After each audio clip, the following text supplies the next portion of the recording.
After the end of the Second World War, it became clear that heavy tanks were a powerful breakthrough force, and special attention was paid to their development.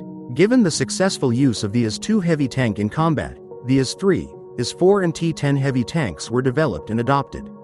With the advent of nuclear weapons in the United States in 1945, and 4 years later in the USSR, an arms race began, which was called the Cold War. Heavy tanks in service with the Soviet Army were already considered obsolete, and the design bureaus of the Leningrad and Chelyabinsk tractor plants were tasked with developing a new heavy tank. It had to weigh no more than 60 tons, be armed with a 130mm cannon and be able to perform combat missions in conditions of mass use of nuclear weapons. In 1956, 4 heavy tanks were being developed at once: Object-279 inches in Chelyabinsk, and Object-277, 278 and 279 inches in Leningrad. A year later, as a result of field tests, Object-770 and Object-279 inches emerged as winners, while the latter had an unusual appearance, not similar to classic heavy tanks.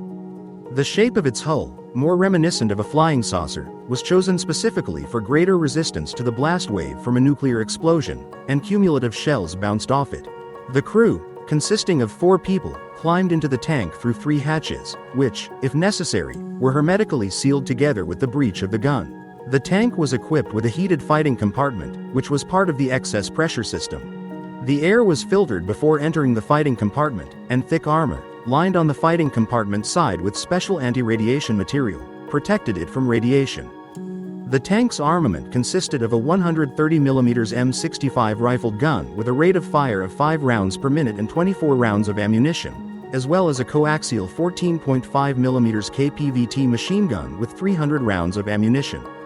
The gun was equipped with a semi-automatic loading mechanism, mechanized ammunition stowage, a 2-plane stabilizer, a barrel-bore purging system, a semi-automatic guidance system that used a rangefinder sight and a night sight, as well as a set of infrared night vision devices, a radio station, and a smokescreen device.